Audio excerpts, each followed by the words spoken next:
شكرا يا ربي شكرا هديت قلبي شكرا نورت دربي شكرا شكرا. السلام عليكم ورحمة الله وبركاته. أعوذ بالله من الشيطان الرجيم. بسم الله الرحمن الرحيم. الحمد لله رب العالمين. اللهم صل على سيدنا محمد وعلى آل سيدنا مولانا محمد. رب اشرح لي صدري ويسر لي أمري واحلل عقدة من لساني يفقهوا قولي. أعوذ بكلمات الله التامة من كل شيطان وهامة ومن كل عين لامة ولا حول ولا قوة إلا بالله العلي العظيم. ബഹുമാന്യരായ സഹോദര സഹോദരിമാരെ, നമ്മൾ പഠിച്ചുകൊണ്ടിരിക്കുന്നത് പരിശുദ്ധമായ സൂറത്തുൽ ഖിയാമ ആണ്. ഒന്നാമത്തെ ആയത്ത് നമ്മൾ പഠിച്ചു കഴിഞ്ഞു. ഇൻഷാ അല്ലാഹ് ഇനി രണ്ടാമത്തെ ആയത്താണ് നമുക്ക് പഠിക്കാനുള്ളത്. ബിസ്മില്ലാഹിർ റഹ്മാനിർ റഹീം. വലാ ഉഖ്സിമു ബിന്നഫ്സിൽ ലവ്വാമ. ഇതാണ് രണ്ടാമത്തെ ആയത്ത്. ആദ്യത്തെ ആയത്ത് എന്തായിരുന്നു? ലാ ഉഖ്സിമു ബിയൗമിൽ ഖിയാമ വലാ ഉഖ്സിമു ബിന്നഫ്സിൽ ലവ്വാമ. ഒന്നും രണ്ടും ആയത്തുകൾ അല്ലാഹു തആല സത്യം ചെയ്ത് പറയുന്ന ആയത്തുകളാണ്. ആദ്യത്തേതിൽ ഖിയാമത്ത് നാൾ കൊണ്ട് സത്യം ചെയ്തു. ഇവിടെ പറയുന്നതോ വലാ ഉഖ്സിമു ബിന്നഫ്സിൽ ലവ്വാമ, ആക്ഷേപിക്കുന്ന ആത്മാവിനെ കൊണ്ടും ഞാൻ സത്യം ചെയ്തു പറയുന്നു. എന്താ സത്യം ചെയ്ത് പറയുന്നത്? നിശ്ചയമായും നിങ്ങൾ ഉയർത്തി എഴുന്നേൽപ്പിക്കപ്പെടും എന്ന്. ഖിയാമത്ത് നാളിനെ കൊണ്ട് ഞാൻ സത്യം ചെയ്ത് പറയുന്നു തീർച്ചയായും. അതുപോലെ തന്നെ ആക്ഷേപിക്കുന്ന മനസ്സിനെ കൊണ്ടും ഞാൻ സത്യം ചെയ്ത് പറയുന്നു, നിങ്ങൾ ഉയർത്തി എഴുന്നേൽപ്പിക്കപ്പെടും എന്ന്. വലാ ഉഖ്സിമു, ഞാൻ നിശ്ചയം സത്യം ചെയ്തു പറയുന്നു. ലാ ഉഖ്സിമുവിന്റെ വിശദമായ ചർച്ച കഴിഞ്ഞ ക്ലാസ്സിൽ നമ്മൾ നടത്തിയതാണ്. ബിൻ നഫ്സിൽ ലവ്വാമ, നഫ്സ് എന്ന് പറഞ്ഞാൽ ആത്മാവ് അല്ല, ശരീരം എന്നൊക്കെ അർത്ഥം പറയാം. ഇവിടെ ആത്മാവ് എന്നർത്ഥം പറയുക, മനസ്സ് എന്നർത്ഥം വെക്കാം. എന്താണ് ആ മനസ്സിന്റെ പ്രത്യേകത? എങ്ങനെയുള്ള മനസ്സാണ്? അല്ലവ്വാമ, നിരന്തരം ആക്ഷേപിച്ചു കൊണ്ടിരിക്കുന്ന, കുറ്റപ്പെടുത്തിക്കൊണ്ടിരിക്കുന്ന മനസ്സിനെ കൊണ്ടും ഞാൻ സത്യം ചെയ്യുന്നു. ഇവിടെ മനുഷ്യ മനസ്സിനെ കുറിച്ചാണ് ലവ്വാമ എന്ന് പ്രയോഗിച്ചത്. ആക്ഷേപക്കാരി എന്നാണ് അതിന്റെ ശരിക്കുള്ള മലയാളത്തിലെ അർത്ഥം. ആക്ഷേപിച്ചുകൊണ്ടേയിരിക്കുന്ന മനസ്സ്, മനുഷ്യന്റെ മനസ്സ് ലവ്വാമയാണ് എന്നാണ് അല്ലാഹു തആല ഇവിടെ പറയുന്നത്. എന്ന് പറഞ്ഞാൽ നന്നായി കുറ്റപ്പെടുത്തിക്കൊണ്ടിരിക്കുന്ന മനസ്സ്, ആക്ഷേപിച്ചുകൊണ്ടിരിക്കുന്ന മനസ്സ്. ഇത് വളരെ അർത്ഥവത്തായൊരു പ്രയോഗമാണ്. ഒരു തെറ്റായ കാര്യം ഒരു മനുഷ്യൻ ചെയ്യുമ്പോൾ അവന്റെ മനസ്സാക്ഷി അവനങ്ങനെ കുറ്റപ്പെടുത്തും, അല്ലേ? അയ്യോ, അത് അരുതാത്തതല്ലേ, എന്തിനാണ് ഇത് ചെയ്തത്? അവന്റെ മനസ്സ് അവനോട് ഇങ്ങനെ പറയും. ഇതാണ് ലവ്വാമ എന്ന് പറഞ്ഞതിന്റെ അർത്ഥം. ഇത് തെറ്റുകാര്യത്തിന് മാത്രമല്ല, ഇനി ഒരാൾ നന്മ ചെയ്യുകയാണെങ്കിലും മനസ്സ് കുറ്റപ്പെടുത്തും. എങ്ങനെ? ഒരു നന്മ ചെയ്ത് കഴിഞ്ഞാൽ അതിനുശേഷം മനസ്സെങ്ങനെ പറയും, അതിനേക്കാൾ നല്ലത് ഇങ്ങനെയായിരുന്നില്ലേ, അതിനേക്കാളും നല്ല കാര്യം ഇതല്ലേ, അത് ചെയ്യാമായിരുന്നില്ല നിനക്ക്, അല്ലെങ്കിൽ ആ ചെയ്ത കാര്യത്തിൽ ഒന്നുകൂടി ഉഷാറായിട്ട് ഇങ്ങനെ ചെയ്യാമായിരുന്നില്ലേ, അല്ലെങ്കിൽ നല്ല മറ്റൊരു കാര്യം ചെയ്തുകൂടായിരുന്നില്ലേ, ഇങ്ങനെ പറഞ്ഞിട്ട് മനസ്സിലിങ്ങനെ ആക്ഷേപം വരും.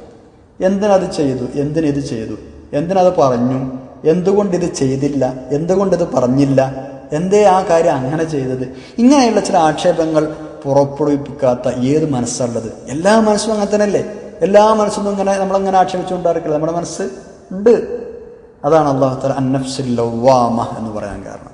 ഈ നഫ്സിനാണ് അന്നഫ്സുൽ ലവ്വാമ, ആക്ഷേപിച്ചുകൊണ്ടിരിക്കുന്ന മനസ്സ് എന്ന് പറയുക. യാഥാർത്ഥ്യങ്ങളുടെ നേരെ കണ്ണടച്ച് അല്ലെങ്കിൽ അള്ളാഹുവിന്റെ ദൃഷ്ടാന്തങ്ങളെ അവഗണിച്ച് സത്യനിഷേധം തുടരുന്ന ആളുകൾ, വീണ്ടും വിചാരമോ ഉപദേശം കേൾക്കാനുള്ള സന്നദ്ധതയോ ഇല്ലാത്തവർ, ഭാവിയെപ്പറ്റി ചിന്തിക്കാറില്ലാത്ത ആളുകൾ, ഇവരൊക്കെ ഒരിക്കലെങ്കിലും ഏതെങ്കിലും ഒരു സമയത്ത് തങ്ങളെ തന്നെ പഴിക്കുകയും തീരാത്ത ഖേദത്തിലായിത്തീരുകയും ചെയ്യും. അന്ന് അവരിങ്ങനെ എന്തിനാ ഞങ്ങൾ അങ്ങനെ ചെയ്തത് എന്ന് അന്ന് അവർ സ്വയം കുറ്റപ്പെടുത്തുകയും ചെയ്യും. കാഫിറുകളുടെ അവസ്ഥ അങ്ങനെയാണ്. സൽക്കർമ്മങ്ങൾ കുറേ ചെയ്തിട്ടുണ്ട് ഇവിടെ ദുനിയാവില്.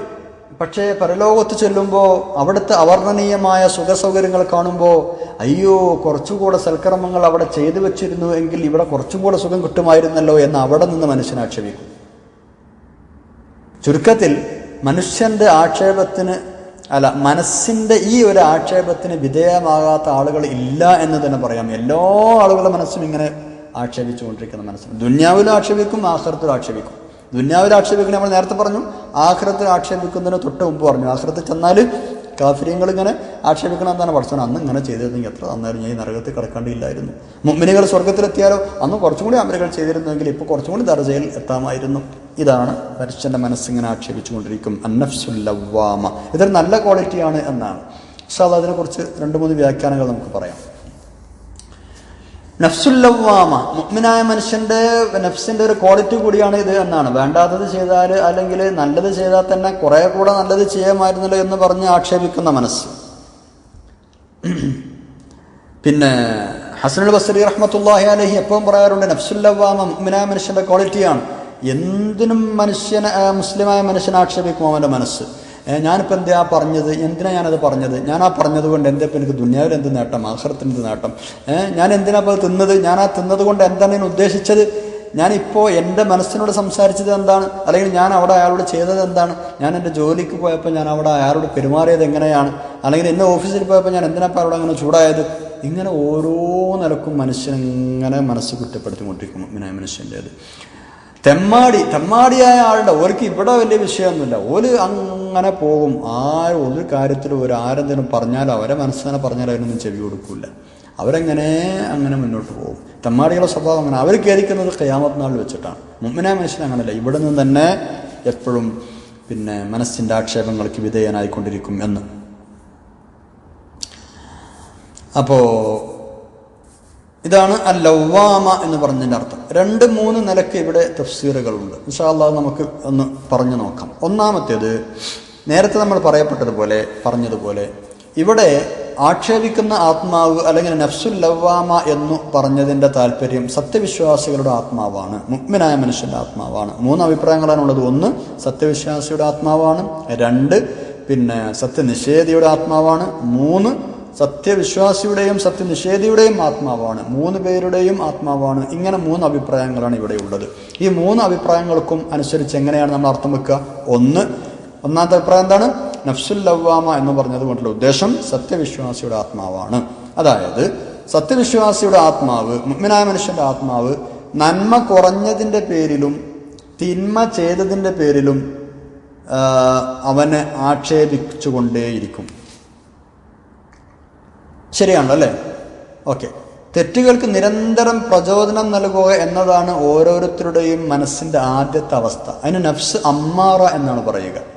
നഫ്സ് അമ്മാറ, അന്നഫ്സുൽ അമ്മാറ, നഫ്സ് അമ്മാറ, തിന്മ കൊണ്ട് വല്ലാതെ കൽപ്പിക്കുന്നത് എന്നാണ് ആ അവസ്ഥയുടെ പേര്. അമ്മാറ എന്ന് പറഞ്ഞാൽ വല്ലാതെ കൽപ്പിക്കുക. എന്തുകൊണ്ട് കൽപ്പിക്കുക? തിന്മ ചെയ്യാൻ പ്രേരിപ്പിച്ചുകൊണ്ടിരിക്കുക. അപ്പോൾ എല്ലാ മനുഷ്യരുടെയും ആദ്യത്തെ നഫ്സിൻ്റെ ഘട്ടം നഫ്സ് അമ്മാറയാണ്. തെറ്റുകൾക്ക് നിരന്തരം പ്രചോദനം നൽകുക. ആ നഫ്സ് അമ്മാറയോട് പടപൊരുതി നന്നാകുമ്പോഴാണ് നഫ്സുൽ ലവ്വാമ എന്ന അവസ്ഥയിലേക്ക് എത്തുക. അപ്പോഴാണ് ഈ ആക്ഷേപിക്കുന്ന മനസ്സ് എന്നൊരു ക്വാളിറ്റിയിലേക്ക് എത്തുക. ആ ആത്മവിമർശനത്തിൻ്റെ സ്വഭാവം നമ്മളെ നന്മയിലേക്ക് നയിക്കാൻ സഹായകമാകും. അതിൽ തർക്കമില്ലല്ലോ. നമ്മളിങ്ങനെ മനസ്സിങ്ങനെ കുറ്റപ്പെടുത്തിക്കൊണ്ടിരിക്കുകയാണെങ്കിൽ നമ്മൾ പിന്നാലെ കാര്യം ചെയ്യുക, നമ്മൾ നന്മയിലേക്കല്ലേ നമ്മൾ പോവുള്ളൂ. അപ്പം നഫ്സുൽ ലവ്വാമ എന്നതൊരു ക്വാളിറ്റിയാണ്, നല്ല ഗുണമാണ്. അത് മുഅ്മിനായ മനുഷ്യനുണ്ടാവുന്നതാണ്. നഫ്സുൽ അമ്മാറയോട് പടപൊരുതി നഫ്സുൽ ലവ്വാമയിലേക്ക് ഒരു മുഅ്മിനായ മനുഷ്യന് എത്തുമ്പോഴാണ് ഈ ഘട്ടം ഉണ്ടാവുന്നത്. ഇതാണ് ഒന്നാമത്തെ അഭിപ്രായം. സത്യനിഷേധി ഒരിക്കലും അങ്ങനെ ചെയ്യൂല. സത്യനിഷേധി ഒരിക്കലും തന്നെ ആക്ഷേപിക്കൂല. താൻ ചെയ്യുന്നതാണ് ശരി എന്ന നിലപാടിലാണ് ആ ചങ്ങായി ഉണ്ടാവുക, അല്ലേ? അല്ലെങ്കിൽ അമ്പ്യാക്കളെ പറഞ്ഞത് കേൾക്കൂലേ, സ്വാലിഹ്യങ്ങളെ പറഞ്ഞത് കേൾക്കൂലേ, നല്ല വഴിയിൽ വരൂല. ഓൻ വരൂല, ഓൻ സ്വന്തത്തെ ആക്ഷേപിക്കില്ല. ഞാൻ ചെയ്യുന്നത് ശരിയാണെന്ന ധാരണയിലാണ് അവൻ ഉണ്ടാവുക. അപ്പോൾ ഈ വിശദീകരണം അനുസരിച്ച്, ഒന്നാമത്തെ ഈ വിശദീകരണം അനുസരിച്ച് നഫ്സുൽ ലവ്വാമ എന്ന ഈ പ്രയോഗം അതൊരു പുകഴ്ത്തി പറയലാണ്. മുഅ്മിനായ മനുഷ്യന്റെ മനസ്സിനെ അള്ളാഹു പുകഴ്ത്തി പറഞ്ഞതാണ്. ഇതാണ് 1. 2, രണ്ടാമത്തെ അഭിപ്രായം, ഈ ആത്മാവ്, അതായത് വലാ ഉഖ്സിം ബിൻ നഫ്സിൽ ലവ്വാമ എന്ന് പറഞ്ഞ ഈ നഫ്സുൽ ലവ്വാമ സത്യനിഷേധിയുടെ ആത്മാവാണ്. ഇതാണ് രണ്ടാമത്തെ അഭിപ്രായം. ഇവിടെ പന്തേക്കാരം. അപ്പം എന്താ അർത്ഥം? ഈ അർത്ഥമനുസരിച്ച് അവൻ തന്നെ ആക്ഷേപിക്കുന്നത് പരലോകത്ത് അള്ളാഹുവിന്റെ ശിക്ഷ ഏറ്റുവാങ്ങുന്ന സമയത്തായിരിക്കും. ദുന്യാവിൽ അവൻ ആക്ഷേപിക്കില്ല. കാരണം ദുന്യാവിൽ അവൻ ചെയ്യുന്നത് ശരിയാണെന്ന് നിലക്ക് മുന്നോട്ട് പോവുക ചെയ്യുക. അവൻ സ്വന്തത്തെ ആക്ഷേപിക്കുന്നത് എപ്പോഴാണ്? ഖിയാമത്ത് നാളിൽ ശിക്ഷ കാണുമ്പോൾ, അല്ലെങ്കിൽ അള്ളാഹിന്റെ മുമ്പിൽ എത്തുമ്പോൾ, അപ്പം അങ്ങനെ ആക്ഷേപിക്കും. അപ്പോൾ ഈ അർത്ഥപ്രകാരം, രണ്ടാമത്തെ ഈ അർത്ഥപ്രകാരം നഫ്സുൽ ലവ്വാമ എന്ന ഈ പ്രയോഗം ഒരു ആക്ഷേപ വാക്കാണ്. അത് പുകഴ്ത്തി പറയല്ല, അത് ആക്ഷേപിക്കണ ഒരു പ്രയോഗമാണ്. കാഫിരിങ്ങൾ അള്ളാഹുവിൽ ആക്ഷേപിക്കുകയാണ്. 2 മനസ്സിലായല്ലോ.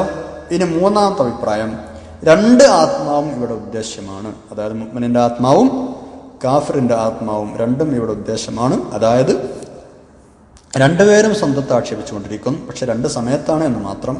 സത്യവിശ്വാസി സ്വന്തത്തെ ആക്ഷേപിക്കുന്നത് എന്തിൻ്റെ കാര്യത്തിലാണ്? നന്മ കുറഞ്ഞതിൻ്റെ പേരിൽ അല്ലെങ്കിൽ തിന്മ ചെയ്തതിൻ്റെ പേരിൽ ആക്ഷേപിച്ചുകൊണ്ടേയിരിക്കും. പക്ഷേ സത്യനിഷേധി താൻ നിഷേധം സ്വീകരിച്ചതിൻ്റെ പേരിൽ പരലോകത്ത് വെച്ച് തന്നെ ആക്ഷേപിക്കും. അവിടുന്ന് ആക്ഷേപിച്ചുകൊണ്ടൊരു കാര്യമില്ല എന്നുള്ളത് വേറെ കാര്യം. പക്ഷെ അവിടുന്ന് അള്ളാഹിൻ്റെ മുമ്പിൽ അവനിങ്ങനെ ഖേദിക്കും എന്നാണ്, സങ്കടപ്പെടും എന്നാണ്. അപ്പോൾ രണ്ട് കൂട്ടർക്കും ഈ നഫ്സുൽ ലവ്വാമ എന്ന പ്രയോഗം പറയാം എന്നതാണ് മൂന്നാമത്തെ അഭിപ്രായം. ഏതായാലും ഇനി അള്ളാഹു തആല പറയുന്നത് ഇങ്ങനെ ഖിയാമത്ത് നാൾ കൊണ്ടും നഫ്സുൽ ലവ്വാമ കൊണ്ടും സത്യം ചെയ്ത് അള്ളാഹു പറയുന്നത് നിങ്ങൾ പുനർജനിപ്പിക്കപ്പെടും എന്നു തന്നെയാണ്. ഇമാം ഖുർത്തുബി റഹ്മത്തുള്ളാഹി അലൈഹി ഈ വിഷയം പറയുന്നുണ്ട്. ഇമാം റാസി റഹ്മത്തുള്ളാഹി അലൈഹി ഇവിടെ എഴുതുന്നുണ്ട്, സത്യം ചെയ്യാൻ അള്ളാഹു ഉപയോഗിച്ച ഈ രണ്ട് കാര്യങ്ങൾ, അതായത് ഖിയാമത്ത് നാളും നഫ്സുൽ ലവ്വാമയും ആക്ഷേപിക്കുന്ന ആത്മാവും, ഇത് രണ്ടും എന്താ ബന്ധം എന്ന് നിങ്ങൾക്ക് തോന്നുന്നുണ്ടാവും. ഖിയാമത്ത് നാളും നഫ്സുൽ ലവ്വാമി എന്താ ഇങ്ങനെ ചേർത്ത് പറയാൻ കാരണം? അതിന് ഇമാം റാസി റഹ്മത്തുള്ളാഹി അലൈഹി എഴുതുന്നത്, അദ്ദേഹം പറയുന്നത്, അന്ത്യനാളിൻ്റെ അവസ്ഥ അത് വളരെ ഭീതിജനകമാണ്. ഖിയാമത്ത് നാളെന്ന് പറഞ്ഞാൽ വല്ലാതെ പേടിപ്പെടുത്തുന്നൊരവസരമാണ് അല്ലേ?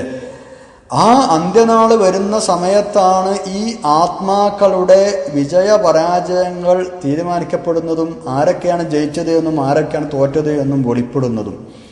അപ്പോൾ ഖിയാമത്ത് നാളും ആത്മാക്കളും നല്ല ബന്ധമുണ്ട് എന്ന് മനസ്സിലായല്ലോ. അതുകൊണ്ടാണ് അല്ലാഹു തആല ഇത് ചേർത്ത് പറഞ്ഞത്. ഖിയാമത്ത് നാളും നഫ്സുൽ ലവ്വാമയും എന്തു ബന്ധമാണ് എന്നതാണ് ചോദ്യം. ഖിയാമത്ത് നാളിലാണല്ലോ നഫ്സുകളുടെ ജയപരാജയങ്ങൾ തീരുമാനിക്കപ്പെടുന്നത്. ദുന്യാവിലിപ്പോൾ അത് ഒരു വിഷയമല്ല, ആർക്കെങ്ങനെ വേണമെങ്കിലും നടക്കാം, ആരാ ജയിച്ച തോറ്റെന്നൊന്നും അറിയില്ല. പക്ഷെ ഖിയാമത്ത് നാളിൽ ഓരോ നഫ്സുകളുടെയും ശരിയായ അവസ്ഥ, വിജയപരാജയങ്ങൾ പുറത്തു വരും, വെളിപ്പെടും. ആ ഒരു ബന്ധമാണ് ഉള്ളത്, അത് വളരെ അടുത്തൊരു ബന്ധമാണ്. അതുകൊണ്ടാണ് അല്ലാഹു തആല ഇങ്ങനെ രണ്ടും ചേർത്തു പറയാൻ കാരണം എന്ന്. ഏതായാലും പുനർജന്മത്തെ നിഷേധിച്ചിരുന്നവർക്കുള്ള ശക്തമായ താക്കീതാണിത് ഈ രണ്ട് ആയത്തുകൾ. ഇനി അല്ലാഹു തആല തുടർന്ന് ചോദിക്കുന്ന ആയത്തുകളിലൊക്കെ ആ വിഷയമാണ് പറയുന്നത്. എല്ലുകൾ നുരുമ്പിപ്പോയതിനു ശേഷം, ഒന്നുമല്ലാതായതിനു ശേഷം മനുഷ്യനെ രണ്ടാമത് ജനിപ്പിക്കാൻ അല്ലാഹുവിന് കഴിയുമോ എന്ന ആ ചോദ്യത്തിന് ശക്തമായ ഭാഷയിൽ മനുഷ്യന് ബേജാറാകുന്ന ഖിയാമത്ത് നാൾ കൊണ്ട്, അത് ആ ഖിയാമത്ത് നാളിൽ ജയപരാജയങ്ങൾ തീരുമാനിക്കപ്പെടുന്ന നഫ്സിനെ പിടിച്ച്, ഈ രണ്ട് കാര്യങ്ങളെയും പിടിച്ച് അല്ലാഹു തആല സത്യം ചെയ്തു പറയുന്നു, നിങ്ങൾ തീർച്ചയായും പുനർജന്മം നൽകപ്പെടുക തന്നെ ചെയ്യും, അതിലൊരു സംശയവുമില്ല. അതിനനുസരിച്ചുള്ള ചില കടുത്ത ചോദ്യങ്ങളാണ് 3ഉം 4ഉം ആയത്തുകളിലും അതിനുശേഷവും അല്ലാഹു തആല പറയുന്നത്. ഇൻഷാ അല്ലാഹ് നമുക്കത് മൂന്നാമത്തെ ആയത്ത് അടുത്ത ക്ലാസ്സിൽ പഠിക്കാം. സുബ്ഹാനകല്ലാഹുമ്മ ബിഹംദിക അശ്ഹദു അൻ ലാ ഇലാഹ ഇല്ലാ അൻത അസ്തഗ്ഫിറുക വഅതൂബു ഇലൈക്. നിങ്ങൾ എല്ലാവരും ദുആ ചെയ്യണം. അസ്സലാമു അലൈക്കും വറഹ്മത്തുള്ളാഹി വബറകാതുഹു.